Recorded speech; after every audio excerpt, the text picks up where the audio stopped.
seperti yang saya bilang, jangan sebut saya maestro. Saya tidak merasa seperti itu karena menari adalah hobi saya.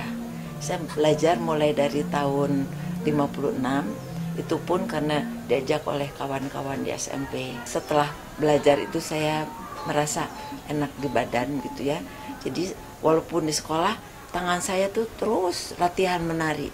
Di rumah terus saya langkah-langkahnya apa yang diajarkan guru itu saya olah. Jadi kawan-kawan sudah 1 tahun lebih belajar menari, dalam 4 bulan saya bisa nyusul mereka gitu. Itu hanya hobi saja karena saya tetap sekolah di ITB sehingga saya lulus dari seni rupa dari jurusan interior. Saya dari dulu ya senang menari ya. Saya masih ingat kalau mendengar musik ya, saya mendengar musik nari sendiri pada apa aja. Menonton balet, pulang-pulangnya balet-baletan sendiri. Dan sampai saya pada waktu ya kelas 4 atau kelas 5 itu menjadi penari balet. Dari sekolah, pulang sekolah di Santa Angela di tengah kota, ke selatan, pulang naik sepeda, dari selatan ke utara untuk belajar balet, hanya kuat 4 bulan.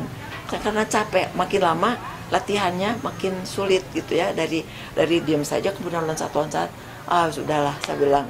Nah kemudian waktu SMP itu ikut teman-teman jadi ya menari Sunda jadi akhirnya. Pertunjukan pertama kali di panti asuhan ya, lalu kemudian yang kedua di Gedung Pakuan ditonton oleh gubernur dan tamunya, dan sesudah itu ya untuk presiden, untuk semua tamu-tamu negara, dan kemudian tahun 57 sudah dibawa ke luar negeri, dikirim ke luar negeri oleh Bung Karno. Dari 13 misi kesenian yang dikirim Bung Karno dari tahun 52, itu saya ikut yang 7 kali. Dari Sunda ini kan makin lama tidak terlalu populer. Pada tahun saya mulai awal menari, itu memang tari Sunda klasik putri itu sedang booming. Karena apa? Karena sebelum guru saya membuat tari untuk putri, tari pertunjukan untuk putri yang disajikan di tamu-tamu dan terhormat itu, yang ada yang ditonton masyarakat itu kan penari-penari ronggeng dari Ketuk Tilu, dan mereka itu di tulisan Raffles pun ya, History of Java itu disebutkan ronggeng itu perusak rumah tangga gitu. Jadi kita semua baik rakyat jelata, baik ningrat tidak boleh tampil menari.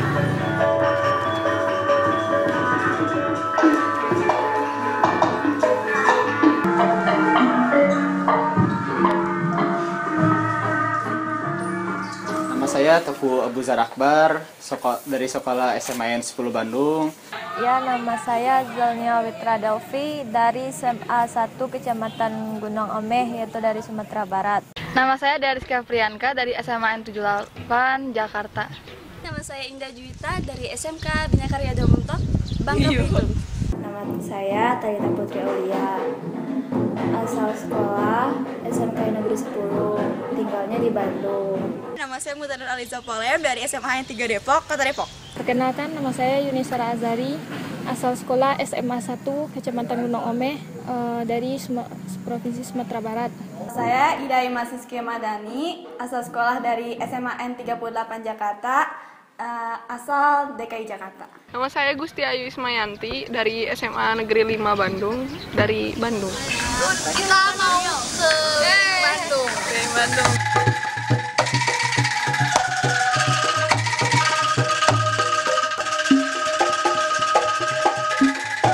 Pertama itu taunya hari terakhir, aku tahu dari Facebooknya Kemdikbud, terus baca-baca, udah selesai baca-baca, wah acaranya bagus, ya udah langsung aja apply semuanya yang dibutuhin, foto sertifikat, dan itu tuh ternyata aku ya beruntung banget nggak ketinggalan waktu untuk daftar.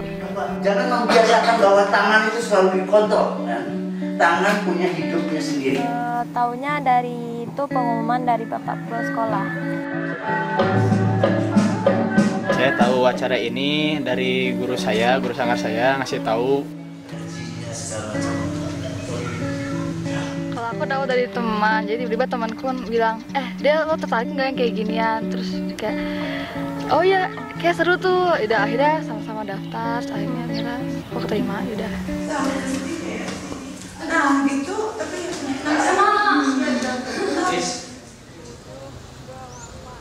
dari bulan-bulan kemarin memang Bu Endang Caturwati, Profesor Endang memberitahu saya bersedia enggak untuk mengajar. Saya bilang, mengajar siapa? Mengajar remaja-remaja Indonesia. Kalau waktunya cocok boleh, saya bilang gitu. Dan kemudian ya waktunya cocok. Jadi saya kemudian diminta secara resmi melalui email, melalui fax gitu juga. Saya merasa mendapat tantangan ya. Mendapat tantangan karena saya menguasai tarian banyak, lalu kemudian saya membuat banyak tarian juga untuk yang pemula, untuk yang sudah mahir juga itu. Lalu saya tidak tahu siapa yang akan datang ini, dan kemudian juga karena nanti yang datang itu dari seluruh Indonesia, jadi itu suatu ide yang bagus. Saya ingat kembali pada waktu pertama kali saya ke Istana Negara, kita dikumpulkan atau kita di training center untuk pertunjukan bersama. Di situ mengenal, oh ini ada tari ini. Lalu mengenal dengan orang-orang antar daerah di pertunjukan di istana walaupun di misi kesenian seperti itu, dan itu efeknya sangat baik gitu ya. Jadi kita mengenal budaya lain, jadi pergaulan kita lebih luas gitu. Hanya mungkin yang di sini itu agak terbalik. Mereka mempelajari satu bentuk tarian daerah, tapi orangnya datang dari bermacam-macam background. Lalu saya juga, ini yang datang itu penari atau belum pernah belajar menari atau hanya baru bisa menari gitu. Nah lalu kemudian saya lihat kemarin, saya minta masing-masing menampilkan tarian yang mereka bisa. Lalu saya lihat, oh mereka baru bisa menari, belum menjadi penari.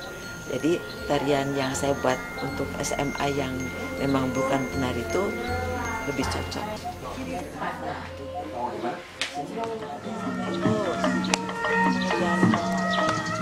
Bu Ira itu sosok yang rendah hati. Iya, rendah hati banget.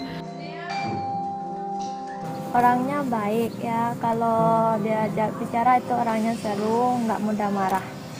Ibu Ira juga yang menjadi saya bahwa saya menari di istana. Saya nggak menari. Yang menari ya teliti, terus tapi sering banget ketawa gitu. Jadi kayak nggak pernah ngeliat ekspresinya kayak marah atau gimana. Jadi ketawa aja gitu, terus banyak bersyukur.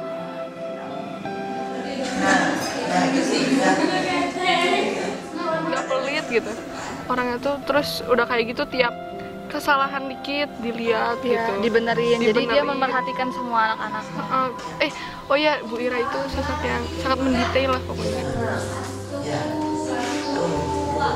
cara dia ngajarinnya cukup bagus dan mudah dimengerti, dipahami.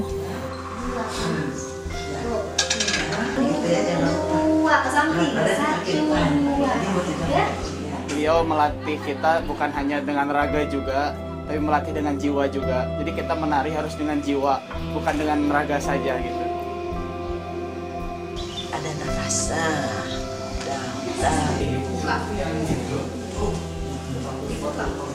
Kalau aku sih pengen bisa lebih tari Sundanya tuh bisa yang gerakannya yang benar gitu ya. Jadi dapat pakem tarinya tuh yang benar-benar yang benar.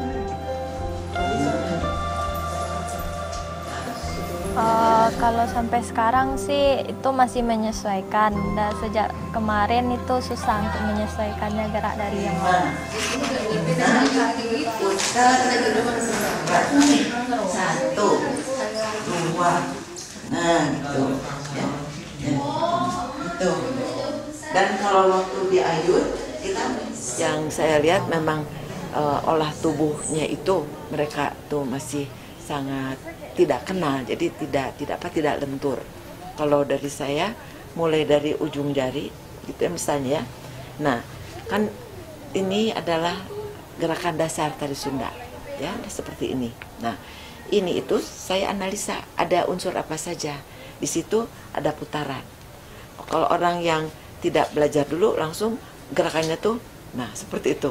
Nah seperti itu, pasti semuanya seperti itu. Harapan saya anak-anak ini akan saya gembleng di dasarnya dulu, di latihannya dulu, supaya mereka, karena kalau sudah badannya luas itu belajar tari apapun mudah gitu.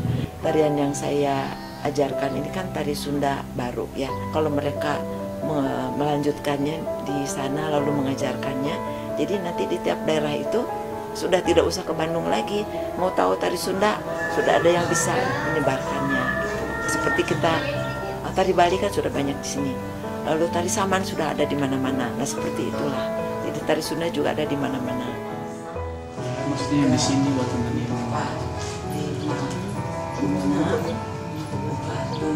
Ya pasti sih nambah ilmu tari gitu-gitu. Yang tadinya nggak tahu jadi tahu. Iya. Terus kayak belajar yang selain tarian yang udah aku pelajarin sebelumnya, jadi ada gerakan-gerakan yang baru, ya teknik-teknik baru.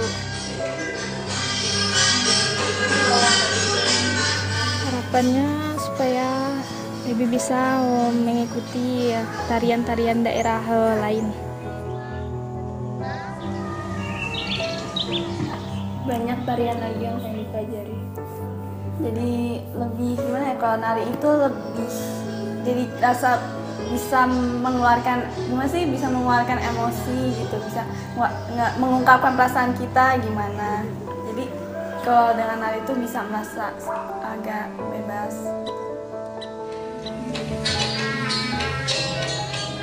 Melestarikan kebudayaan kita dan untuk melatih diri untuk menjadi penari yang lebih bagus lagi.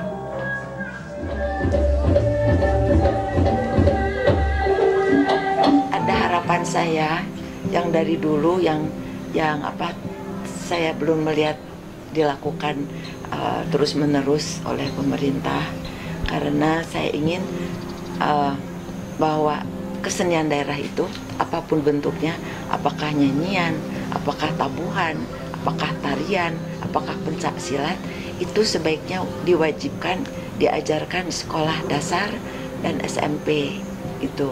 Karena kalau yang datang ke grup itu hanya mereka yang datang diantar oleh orang tuanya yang kenal dan mencintai kesenian tradisional. Sedangkan anak-anak yang sekarang itu pada umumnya mereka bukan tidak mencintai kesenian tradisional, tetapi karena mereka tidak kenal, mereka tidak pernah ada pertunjukannya. Jadi kalau misalnya mereka yang kalau di Bandung ini ya sekarang itu orangnya senang dinamis sekali gitu ya, gerakan-gerakan dinamis, gerakan tari juga, dan upacara-upacara kita tidak mempunyai gedung pertunjukan yang bagus, yang profesional. Sekali lagi terima kasih Bu Ira, Kang Sam, Pak Kandeseng, Pak Derajat, salam saya ke Pak Nyoman Duarte juga. Selamat jalan adik-adik kita, salam kepada orang tua. BBM dong, ya. Oke, terima kasih.